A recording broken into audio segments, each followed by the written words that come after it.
presenta WowMX.tv.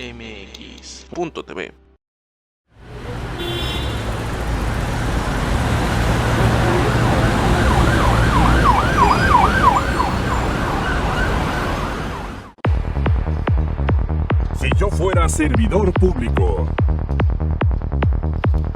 Un programa de análisis, participación e información ciudadana.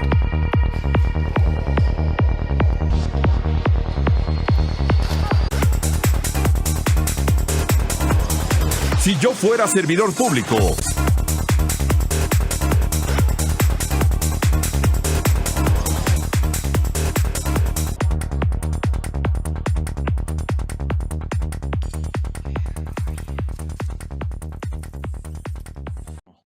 Amigos, es un gusto que nos esté acompañando aquí en Si Yo Fuera Servidor Público a través de la pantalla de Wow TV, antes Haz LTV. Muy contentos de estar con ustedes. Hoy vamos a platicar de temas muy importantes. ¿Cómo se ve México desde el exterior? Es decir, desde los ojos, desde la óptica de los mexicanos que viven en el extranjero, pero principalmente en Estados Unidos, porque bueno, pues ahí está la gran cantidad, hay un mayor número de mexicanos.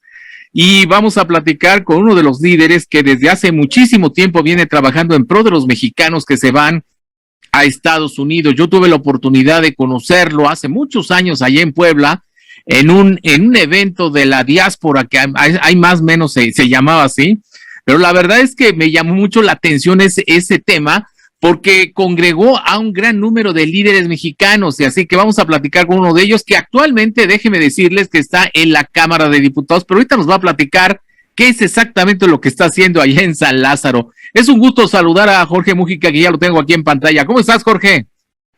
Es un gusto saludarte a ti, Miguel, un honor estar aquí en este espacio. Gracias por abrir este espacio. Aquí estamos a tu disposición. Muchísimas gracias, Jorge. Oye, para platicarle a todo el auditorio, desde hace muchos años vienes trabajando en pro de los migrantes desde la ciudad de Chicago. Platícanos un poquito tu historia para que te conozca la gente.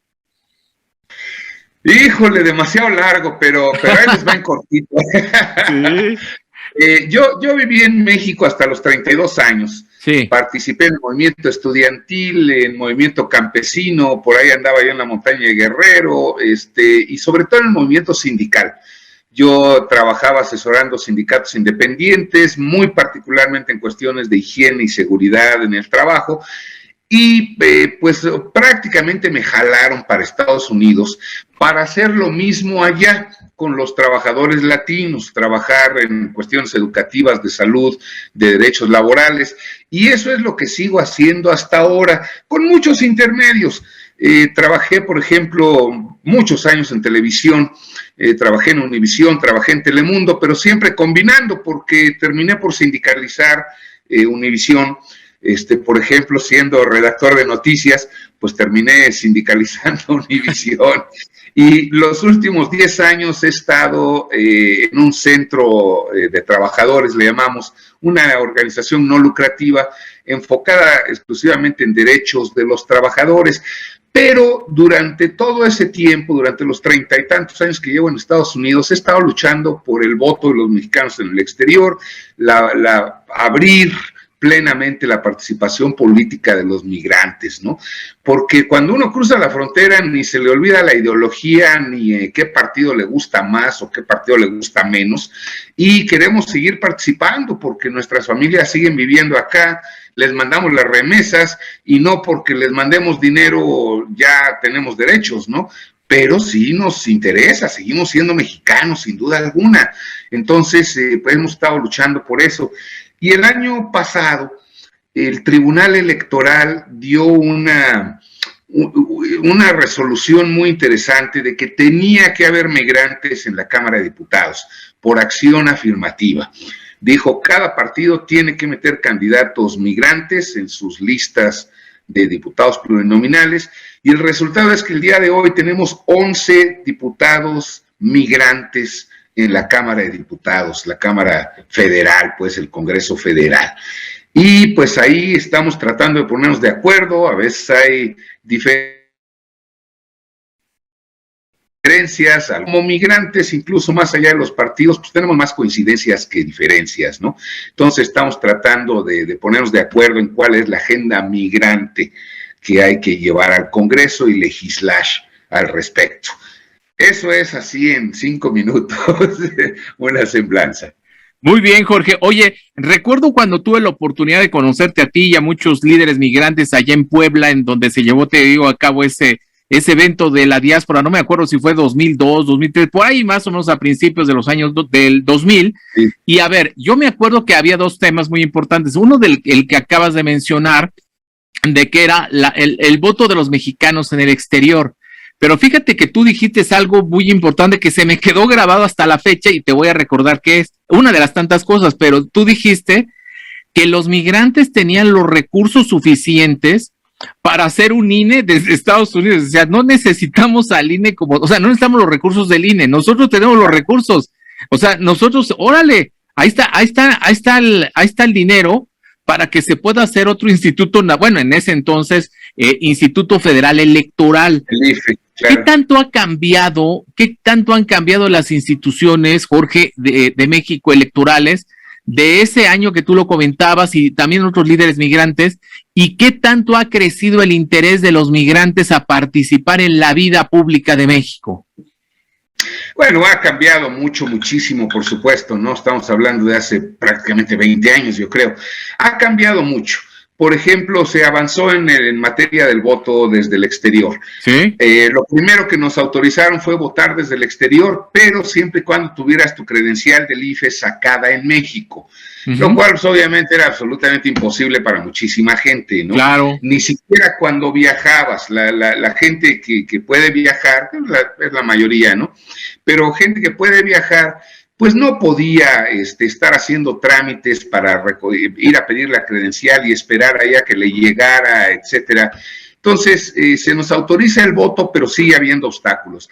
Segundo paso, años después, se autoriza que puedas pedir la credencial del INE en los consulados. Eso ya fue un avance, pero el problema es que nos lo condicionan. Y te voy a contar lo que yo le llamo el triple salto mortal, porque es el circo electoral mexicano. Yo voy al consulado, hago la solicitud de mi tarjeta del INE, espero en el correo que me llegue y nadie sabe cuándo te va a llegar. Te puede llegar en 2 semanas, te puede llegar en 2 meses, te puede llegar en 4 meses, pero te llega algún día. La cosa es que cuando te llega la tienes que activar con el número de folio del recibo que te hayan dado en el consulado. ¿Sí? ¿Tú sabes dónde está el último recibo que te hayan dado en algún trámite oficial que hiciste?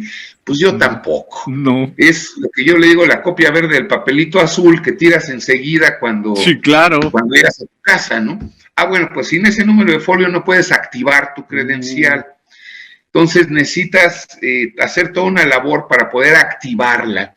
Y ya que la activaste, tienes que registrarte en el padrón de votantes en el exterior, en la ventana que abre el INE para poder registrarte. Por ejemplo, ahora para votar en la consulta se cerró desde el 25 de febrero, se cerró la ventana. Ya ahorita la gente que quiera votar desde el exterior ya no va a poder, porque tenías que haberte registrado 90 días antes, bla, bla, bla, bla, bla, bla, bla. Y entonces, de 1.600.000 tarjetas que se han dado en el exterior, pues solamente 100,000 personas votan, ¿sí? Por este triple salto mortal, es darte el derecho, pero conculcado, ¿no? Por principio. Entonces, hay interés. En el 2018 hubo un interés grandísimo, llegaron muchos votos desde el extranjero, reflejaron prácticamente las tendencias en México. Tampoco es que todos votemos en bloque de una forma, pues fue el ejercicio más grande. El año pasado fue un ejercicio desastroso por todas estas condicionantes que te digo. Si realmente votaron solamente 20 y tantos mil migrantes de 1.600.000 tarjetas extendidas en el exterior, pero porque nos hacen imposible el voto. Ese es el problema, ¿no? Ya, ahora, ¿tú cómo sientes a la comunidad de mexicanos que viven sobre todo en Estados Unidos? Es decir, sí ha crecido el interés por parte, sobre todo, estamos hablando, sabes que hay, dicen, pues la primera generación, la segunda generación, la tercera generación de migrantes, ¿cuál generación crees la que ha mostrado mayor interés de participar en la vida pública de México?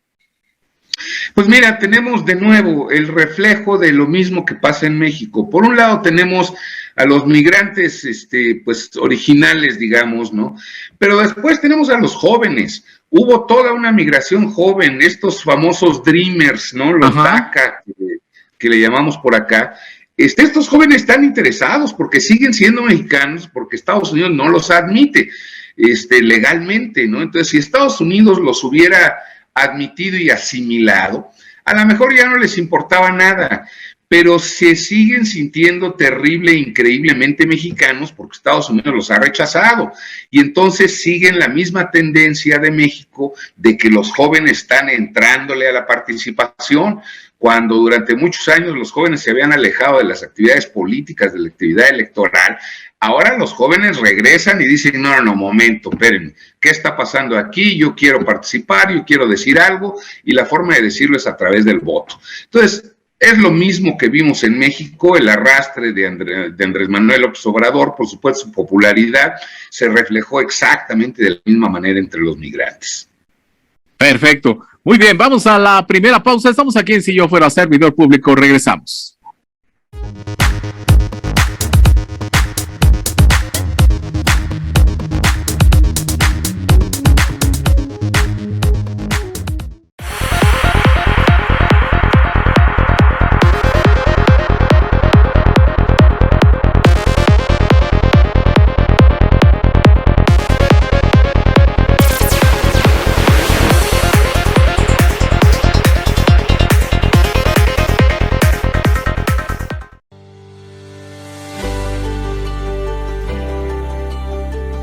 WowMX.tv.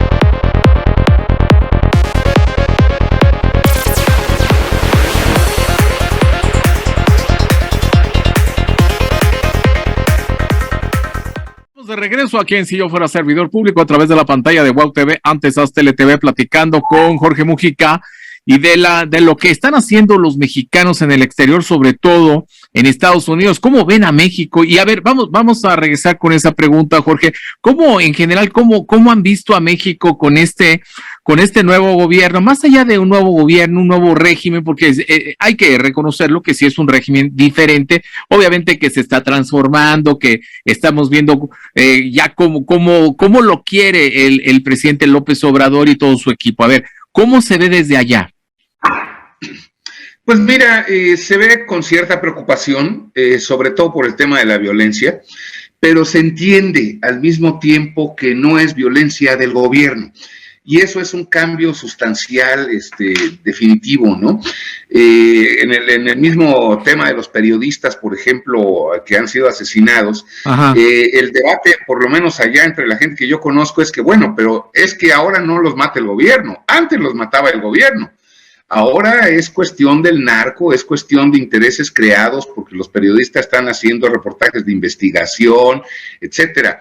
Entonces, hay comprensión de lo que está sucediendo y hay, por supuesto, un apoyo inaudito, ¿no? La forma en que han aumentado las remesas es absolutamente increíble, pero muy explicable, muy explicable.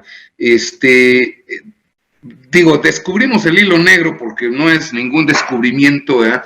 Descubrimos que nosotros somos los trabajadores esenciales en Estados Unidos, los que no podemos parar nunca, los que tenemos que seguir trabajando desde el campo, la transportación, en las carreteras, en las procesadoras de alimentos, en los almacenes, en los supermercados, y con la gran modalidad ahora con la entrega a domicilio de tu comida. Entonces, pues descubrimos que si nosotros, Estados Unidos, no come, que todos los que se quedan trabajando en su casa tranquilamente desde la computadora dependen de nosotros. Ese descubrimiento, pues nos costó muchas vidas para empezar, porque fue precisamente entre los latinos y los trabajadores esenciales que más se cebó el coronavirus, ¿verdad? Precisamente por eso, por estar trabaje, seguir en grandes grupos de personas, no teniendo la capacidad de aislarse. Pero por el otro lado llegó a tener dinero, más dinero que el que habíamos tenido en mucho tiempo. Yo trabajo día y noche con trabajadores. Yo veo que la jornada laboral se ha extendido a 10, 11, 12 y 13 horas, ¿sí? Hay se le llama escasez de trabajadores, yo le llamo escasez de trabajadores baratos, porque si los patrones pagaran mejor, todo el mundo regresaría a trabajar, pero sí, claro, nadie quiere regresar a trabajar barato. Entonces, las jornadas se han extendido increíblemente, pero eso significa también ingresos.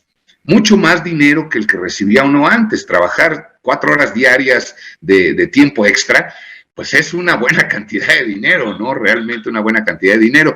Y ahí está el reflejo en las remesas.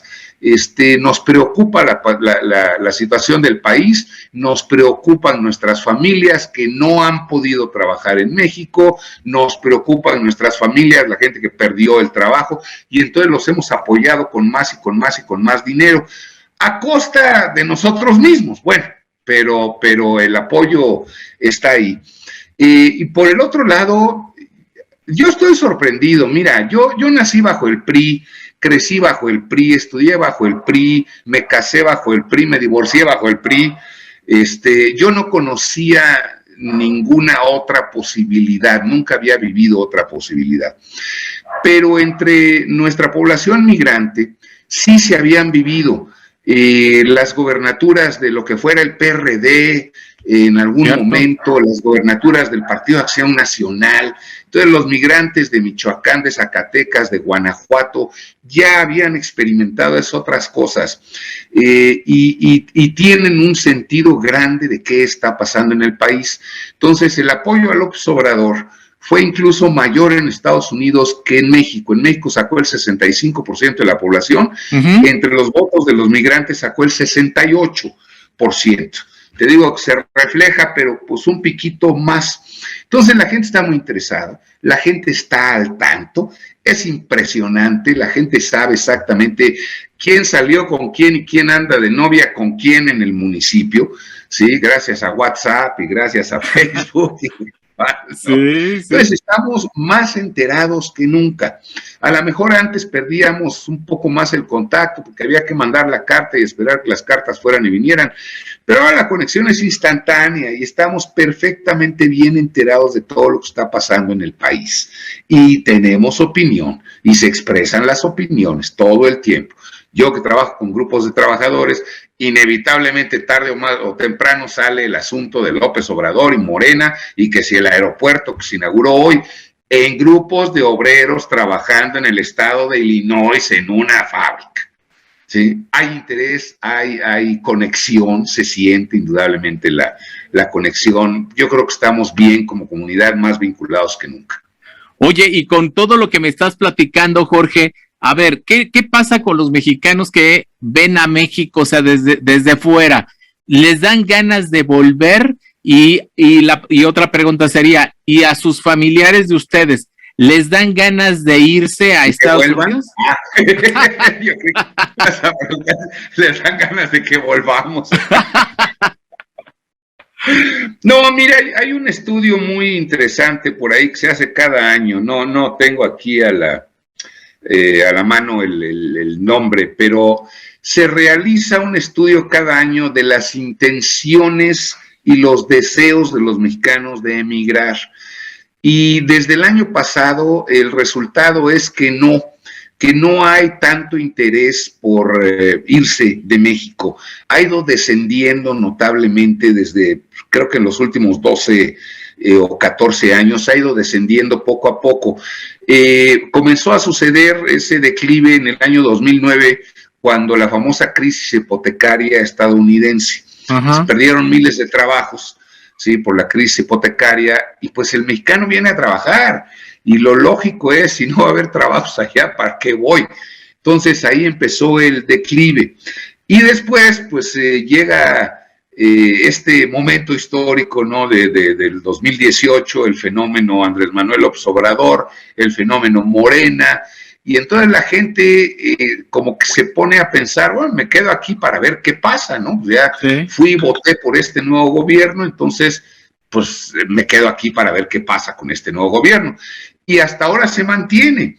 Creo que últimamente, creo que en el año 2020, que son los últimos datos que leí, había ligeramente el aumento del interés de ir a Estados Unidos, pero nada realmente significativo. Creo que se han estabilizado las cosas.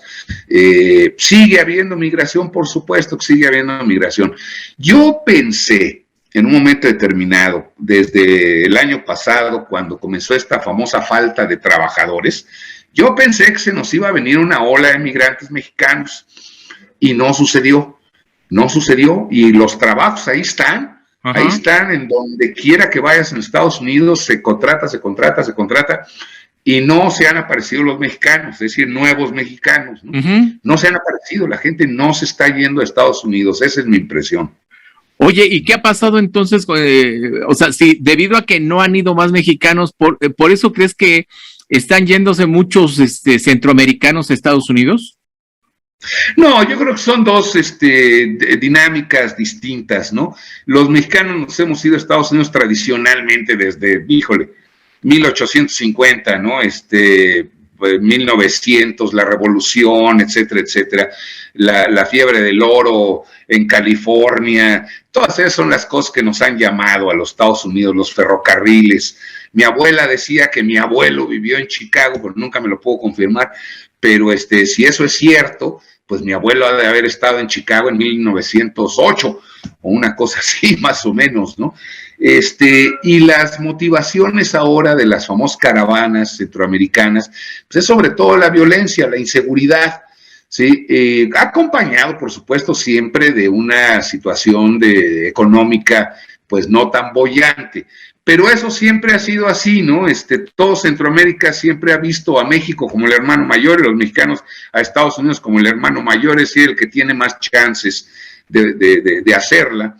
Y entonces los salvadoreños, guatemaltecos empiezan a huir de la violencia en sus países, los haitianos, no se diga también, pues, huyendo de la violencia, ¿no? El asesinato del presidente de Haití y demás, ha sido una estación muy, muy caótica por la que han pasado ellos, pero es otra motivación y abre una gran diferencia. Ellos son refugiados políticos, nosotros no. A nosotros muy contadas veces se nos ha dado el trato de refugiados de manera individual, pero nunca de manera masiva.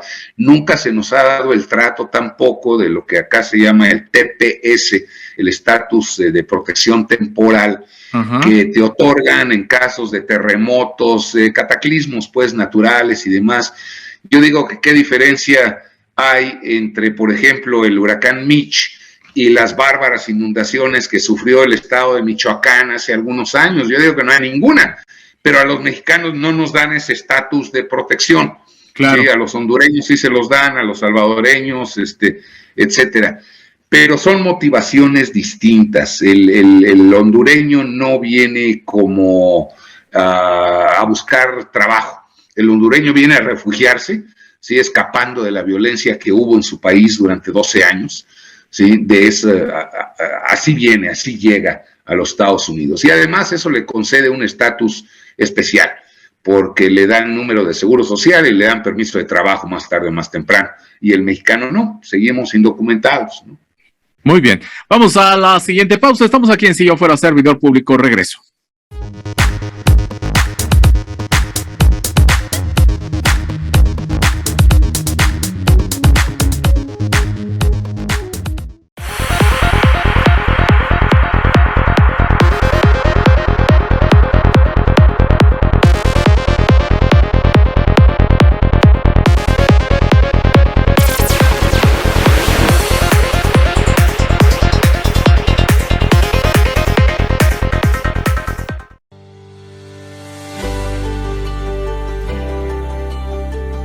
Wow.mx.tv.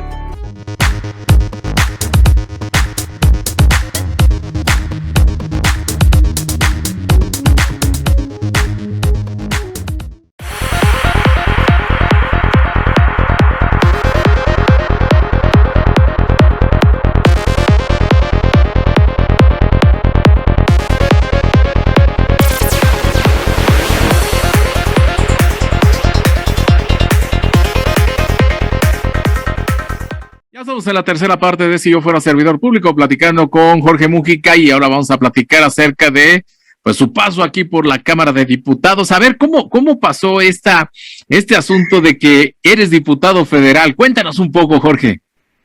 Pues de chiripa. Mira, desde hace 3 años más o menos, desde finales del 2018, se creó una tendencia entre el movimiento de migrantes interesado en participar en la política en México, la idea de que se obligara a que nos dieran algún tipo de acción afirmativa.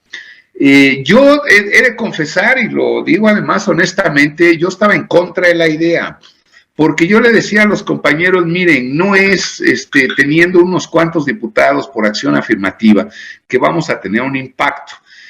La importancia nuestra debe estar basada en el voto. Mejor metámosle tiempo y ganas y dedicación a que mucha gente vote, a que vayan por su credencial, a que la reciban, a que la activen y a que se registren en el padrón del extranjero cuando tienen que registrarse. Pero pues yo perdí. Por mi línea no ha habido cambios, pero sí hubo cambios por la acción afirmativa.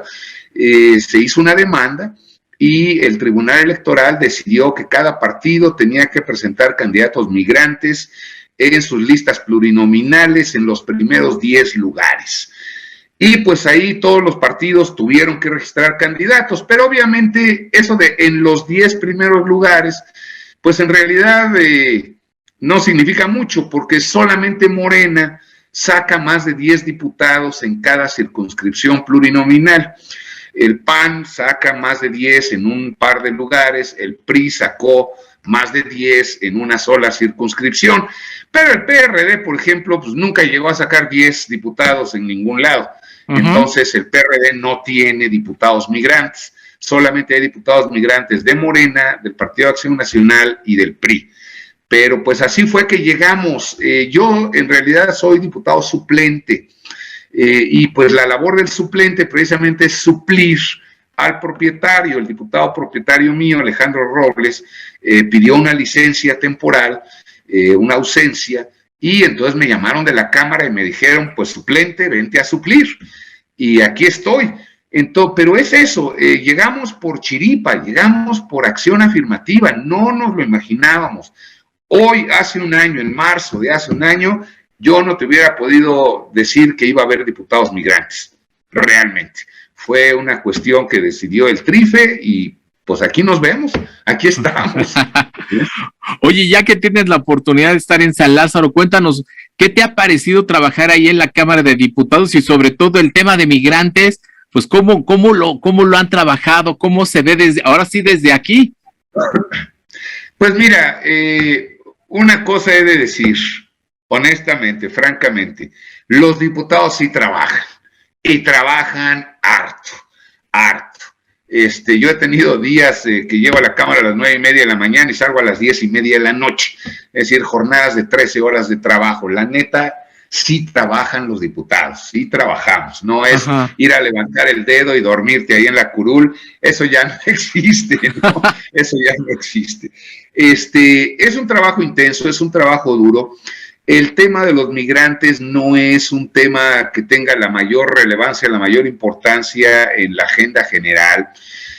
Somos 11 diputados migrantes en un mar de 500 diputados, entonces no hace un impacto. Se sigue viendo mucho al migrante como el enviador de remesas, y entonces cada vez que se habla de los migrantes se habla de los 51 mil millones de dólares que mandamos en remesas el año pasado. Pero nuestro lema es: somos más que remesas, no me vean la cara de dólar. Sí, bueno, sí me la vean porque sí los mando, ¿verdad? Pero no solamente tengo la cara de dólar, sí, sigo preocupado por muchos más aspectos de la vida cotidiana. Hay toda una bronca, por ejemplo, con el retraso de las entregas de las partidas presupuestarias del dinero, de la Secretaría de Hacienda a los consulados, para cubrir los gastos de repatriación de cuerpos desde Estados Unidos. que pues la gente, culturalmente, mano, la gente sigue pensando en que hay que llevar el cuerpo a México y enterrarlo en México, y entonces pues hay una ayuda, pero ese dinero no ha llegado todavía a los consulados. Estamos ya a mediados de marzo y el dinero no ha llegado a los consulados. Entonces hay broncas con Hacienda, hay broncas de funcionamiento consular. Todo el año pasado dimos una lucha grandísima en contra del coyotaje en las citas para los consulados. ¿Sí? Hay personas que venden las citas en los consulados para sacar un pasaporte, para sacar una matrícula consular, en hasta $300. ¿Sí? Si uno se pegaba al sistema telefónico, nunca le contestaban, lo dejaban colgado 45 minutos, nunca se podía hacer una cita. Y surgen estas personas que dicen, yo te hago la cita por $100, por $200, por $300. Un verdadero coyotaje. Se eliminó Mexitel.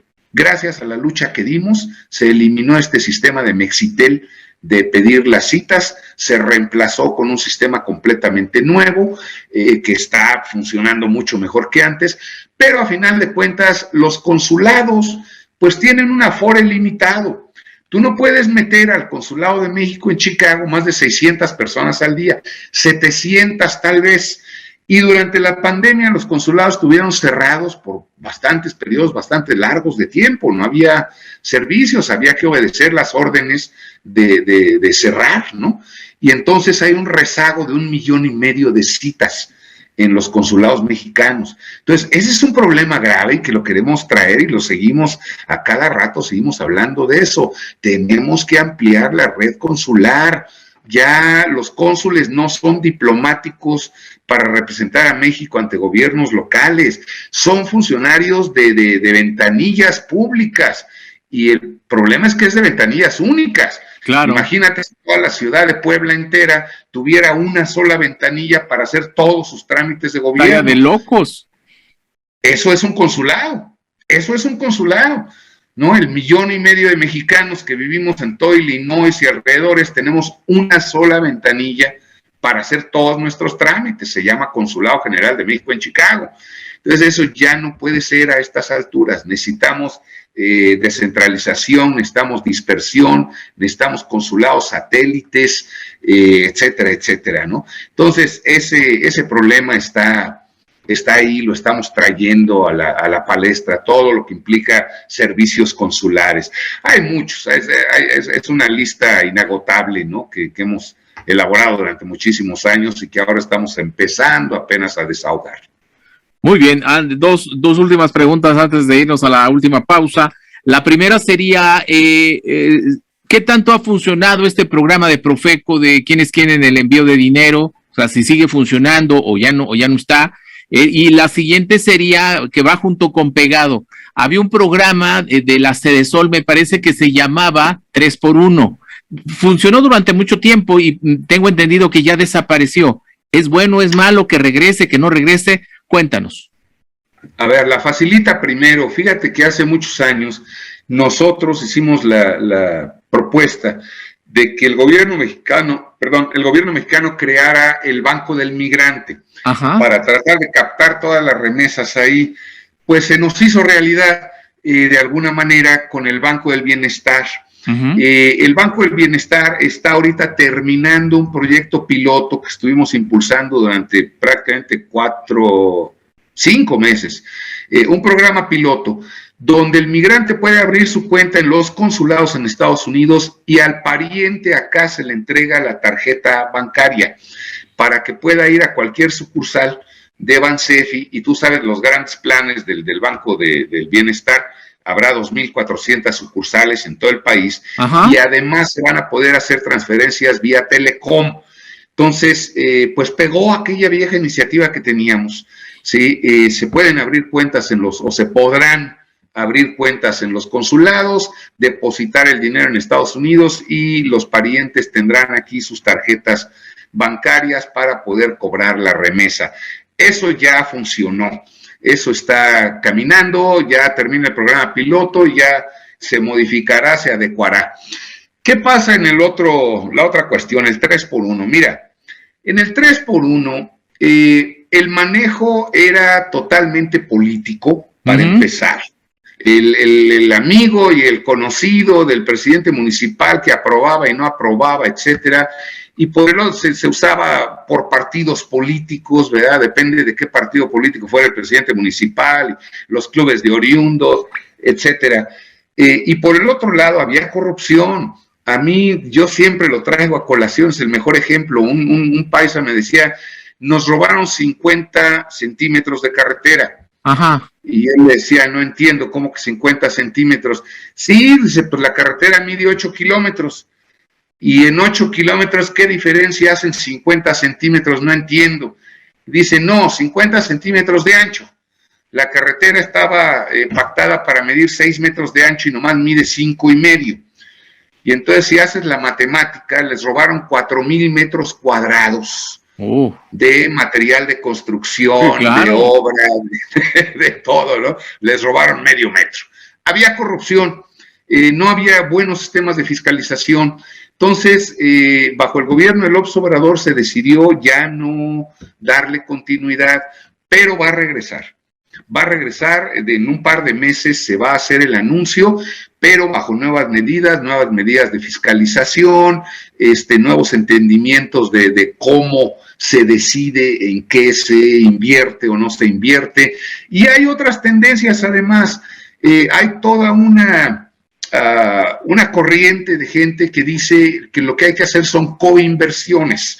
¿Sí? Si en México te están dando crédito, incluso crédito a la palabra, ok, entonces yo te pongo otra cantidad como inversionista.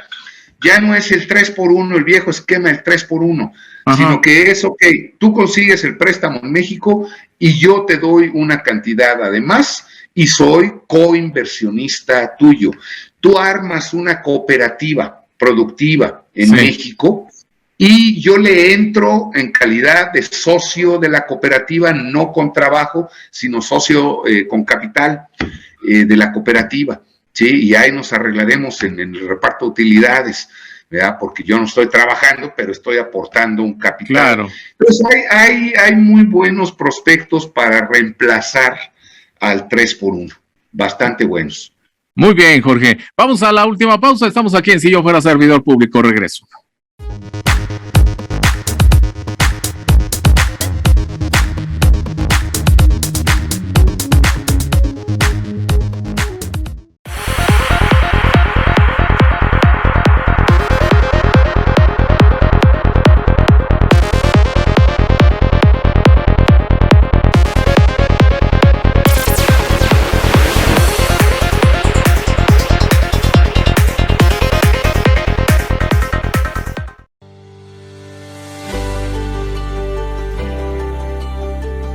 Wow.mx.tv.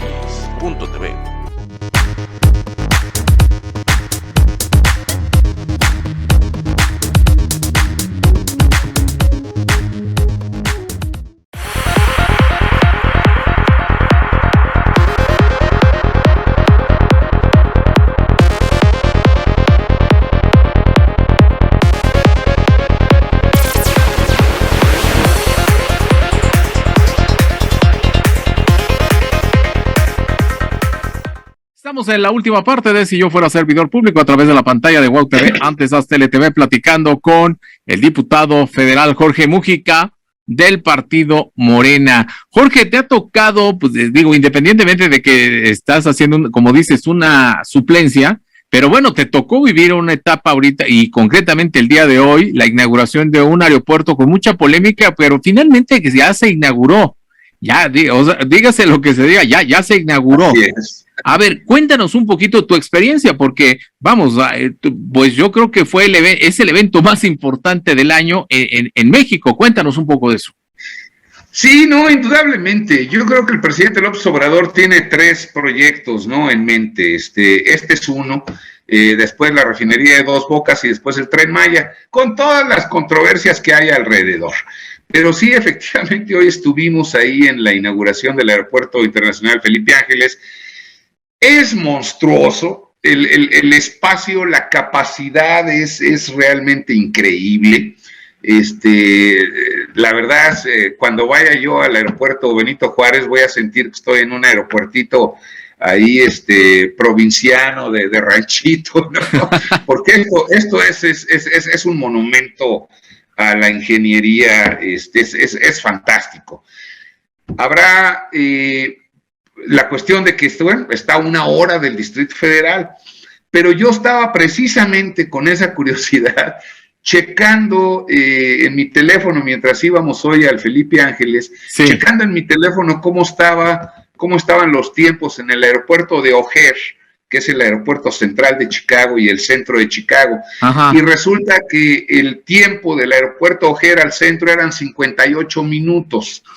Entonces, nos vamos a tener que ir quitando esa idea de que está lejísimos, porque así son los aeropuertos. Eso era lo que te iba a decir, siempre están a las afueras de las ciudades. Están en las afueras y bien lejos. Ajá. Yo en Guadalajara me acuerdo bien de llegar al aeropuerto de Guadalajara y tenía yo que estar ahí como 7 horas esperando un transbordo y pregunté, bueno, ¿y cómo llega uno aquí a Guadalajara? No, hombre, me dijeron, pues se tarda como 1 hora y 20 en llegar a Guadalajara. Y después 1 hora y 20 regresar, pues ya se le fue el tiempo, ya para qué. Sí. Entonces, pero aquí estamos acostumbrados a que el aeropuerto está pues a la vuelta de la esquina, ¿no? Porque está inmerso en la Ciudad de México. Se nos va a tener que quitar esa idea, y pues los transportes funcionarán. Vamos a ver qué pasa. Hoy en la mañana hicimos exactamente 50 minutos de San Lázaro al aeropuerto Felipe Ángeles. Ajá. Y de regreso 1 hora y 5 minutos, porque lo estuve cronometrando. Claro, hoy fue un día festivo, entonces vamos a ver mañana ya en situación de tráfico real, a ver qué pasa, ¿no? Pero yo creo que va a funcionar. Es un aeropuerto que además, pues, mucha gente que no está en esa dinámica piensa, ay, sí, el aeropuerto nomás para los ricos que se van de vacaciones. No es así. El comercio internacional depende también de los aeropuertos. No Ajá. todo llega por barco y no todo llega por camión, Exacto. no todo llega por tren, llega por aeropuertos. Y el aeropuerto Felipe Ángeles tiene la capacidad inmensa de recibir lo que le manden, mano, lo que llegue. Es realmente una obra impresionante. Y con la ventaja, además, de que se puede ampliar y ampliar y ampliar, porque el terreno ahí está. Es grandísimo. Ahorita en el aeropuerto de la Ciudad de México, ¿para dónde te movías, no? Uh-huh. O en el de Texcoco, pues nomás para el pantano que seguía. Yo creo que es un acierto grandísimo tener el aeropuerto. Tendrá sus problemas al principio y faltará el agua en un baño, hoy pasó eso, ¿verdad? Pero se va a echar a andar y va a estar dándole duro ese aeropuerto, ¿ves? Se ve fantástico.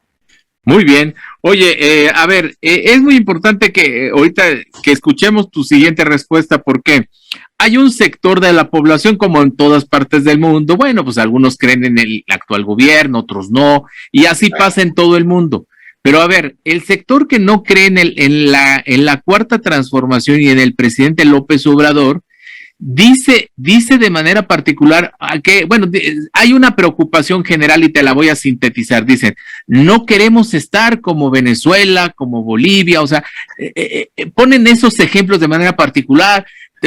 Tenemos un dictador, está creciendo este dictador, etcétera, etcétera. Digo, yo creo que tú ya lo has escuchado mucho. Claro. Alguien que vive del exterior, que conoce perfectamente bien a México, que conoce en este momento al partido en el poder, que está como diputado federal, ¿qué le dice a la gente que tiene, vamos, olvídate de que si creen o no en López Obrador, pero que sí tienen ese miedo que terminemos como esos países? A ver, es muy importante tu respuesta. Mira, yo no sé de dónde se lo sacan. Francamente, yo sí creo que hay campañas tendenciosas y de desinformación. Los medios sociales, las redes sociales nos han ido cambiando la forma de ver el mundo. Ya no leemos ni los periódicos están desapareciendo, ya no vemos los noticieros, Ajá. Ya nomás vemos TikTok. y ya nomás vemos Facebook. Y entonces los algoritmos de TikTok y de Facebook nos enseñan lo que nos gusta ver. Si tú te metes a TikTok 2 horas y nada más ves un tipo de videos de choques de coches en carreteras, eso es lo que vas a ver por el resto de los días. Sí, claro. Porque el algoritmo de TikTok te va a estar enseñando ese tipo de videos. Ellos te miden cuántos segundos tardas viendo cada video y entonces te empiezan a enseñar más de esos videos que te gustaron. Ajá. Eso pasa en la política, ¿sí? Si empezaste a ver propaganda de la oposición a la 4T, pues ya eso es lo único que te va a llegar, propaganda de oposición a la 4T, y al revés. Pues si eres, si favoreces la 4T, pues te va a estar llegando pura propaganda en favor de la 4T. Eso es un problema grave. Yo digo que tenemos que reaprender a buscar la información. La información no nos va a caer de buenas a primeras, buena información en nuestro teléfono celular. Tenemos que aprender a ir y buscar información buena, confiable, comprobar y verificar a ver si es cierto. Hoy andaban todos locos con que no, hay un virus de que mataron a Cristina Aristegui. Ajá. Cosas así. Entonces, mira, yo creo que lo que le puedo decir a la gente que no le guste la 4T, qué bueno que no les guste, porque no sería bueno que a todo el mundo le gustara lo mismo. Eso sería pues el paraíso o conformismo. Qué bueno que no les guste la 4T. A mí yo tengo mis críticas al presidente, yo tengo mis críticas a la 4T. Qué bueno que no les guste, pero hagan algo. Más que mandar memes, más que mandar eslogans. Muera AMLO. Por favor, hombre, propongan algo.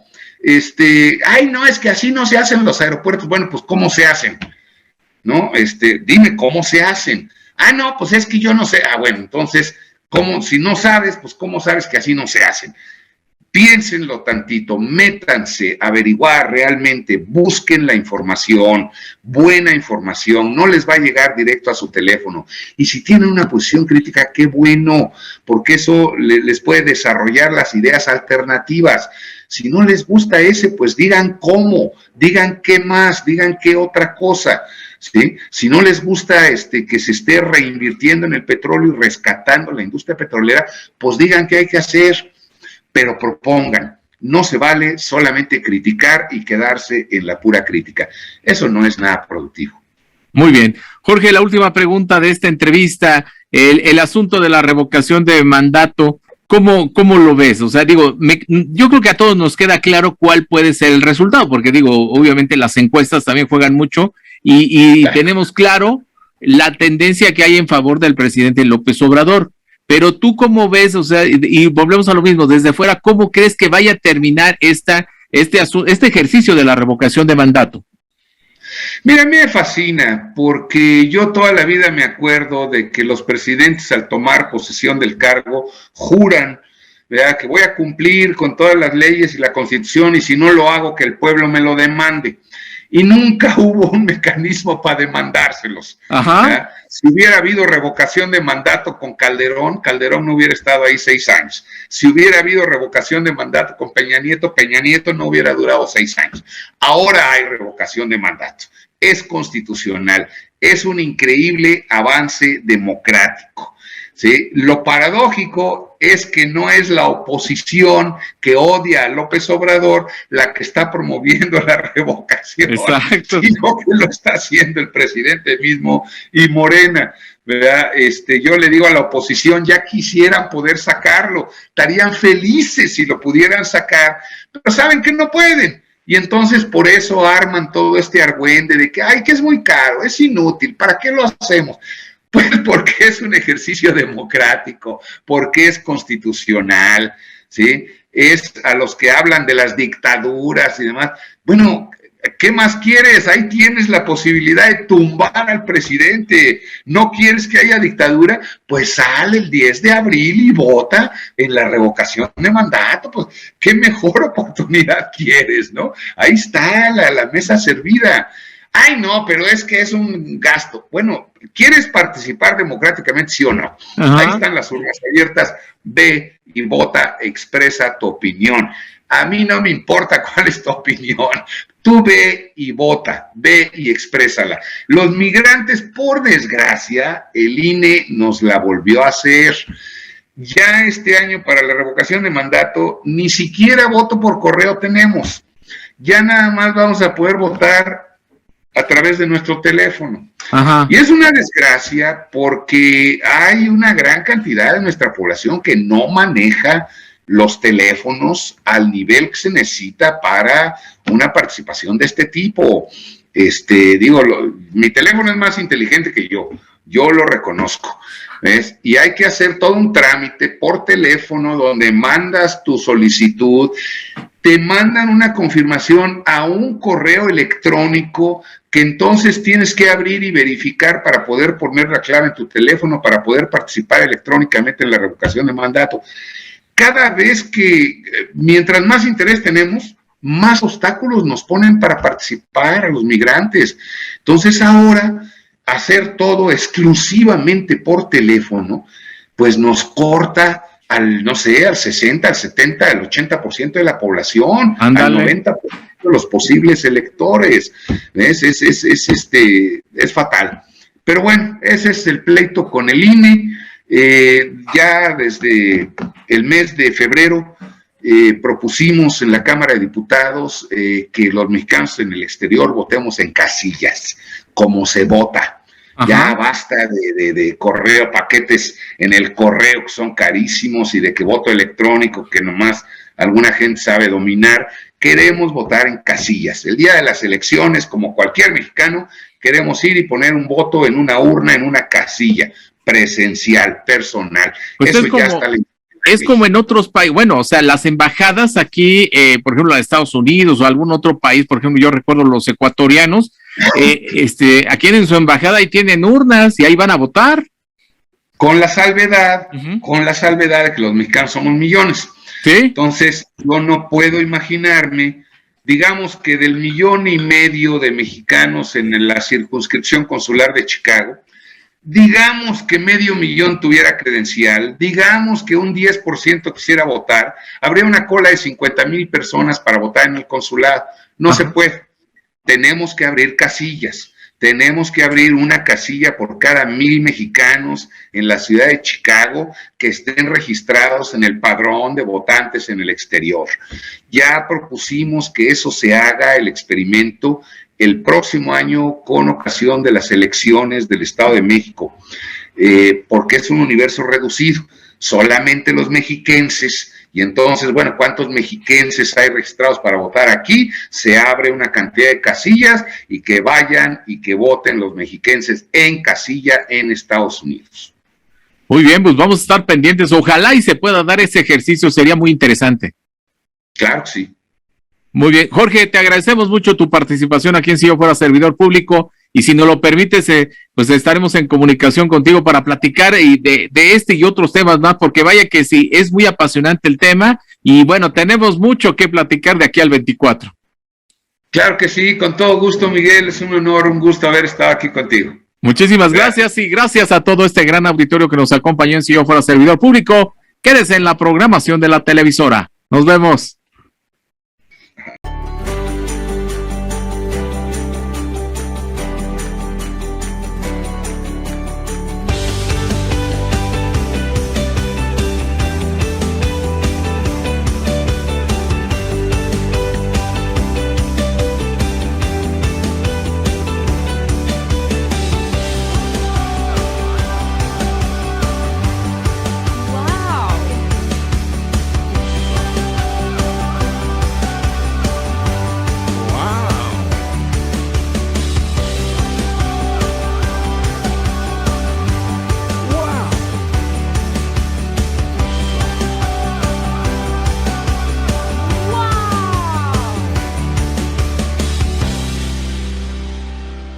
Wow. MX.tv